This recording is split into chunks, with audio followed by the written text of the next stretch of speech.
Obama's sweeping gun control package faces an uncertain future on Capitol Hill, where a majority of House Republicans are rejecting his proposals.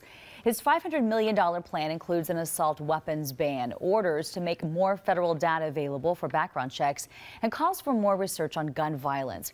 He also wants ammunition magazines limited to 10 rounds or less. So a big question a lot of people are wondering, how exactly will you, the consumer, be affected by all these potential changes? Kathleen James with the Arms Room in League City is here to talk more about this. Thanks for joining us this morning.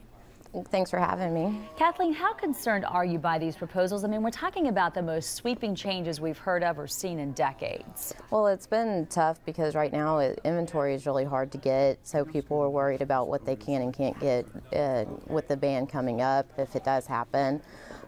So we're just waiting to see what we can do. Yeah, so as you look ahead, and you've heard of what the president has proposed, the assault weapons ban. I mean, what can we buy? What can't we buy? How concerned are you, if the president's measures do take effect in terms of what you can sell at your store? Well, I mean, there's still so many firearms on the market that even if assault weapons do get banned, that there's still a lot of other firearm options out there.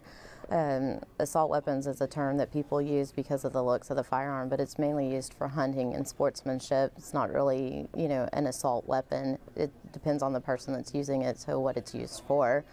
But we still have lots of firearms out there that can be sold. Kathleen, do you think that assault weapons, military-style weapons that can shoot off an awful lot of rounds in a short amount of time should be banned? What's your opinion? No, not at all. I don't think. I own one, and I have absolutely no desire to go out and use it for anything other than to go hunting.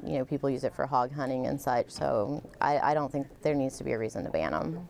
Let's talk about how this will affect gun dealers. We have so many of them, especially in the whole state of Texas. How will this affect and change the way they do business?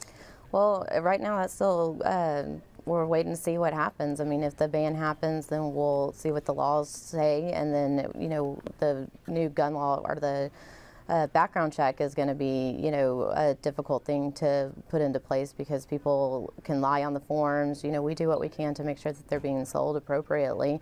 But if it gets banned, we'll just have to wait and see what the law is right. Yeah, Kathleen, by some estimations, 40% of all guns are sold without background checks, whether it be at gun shows or private sales. How you mentioned that you might be concerned about, how you follow through with a quality and sound background check. And then if you think about it, could the gun stores and gun sellers be held liable if they don't do it properly? Are you concerned about that?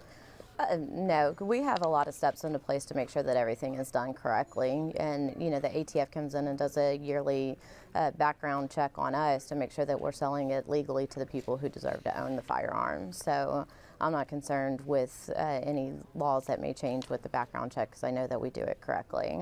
Kathleen, right after the Sandy Hook Elementary shooting, people went out immediately and they were buying guns because they were afraid there would be changes. Now that there are some changes that could possibly coming into place, do you expect another spike in those sales?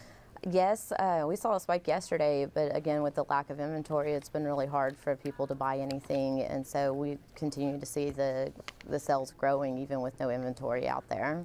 Kathleen James with the Arms Room in League City. We appreciate your time and your insight. Thank you. Thank you.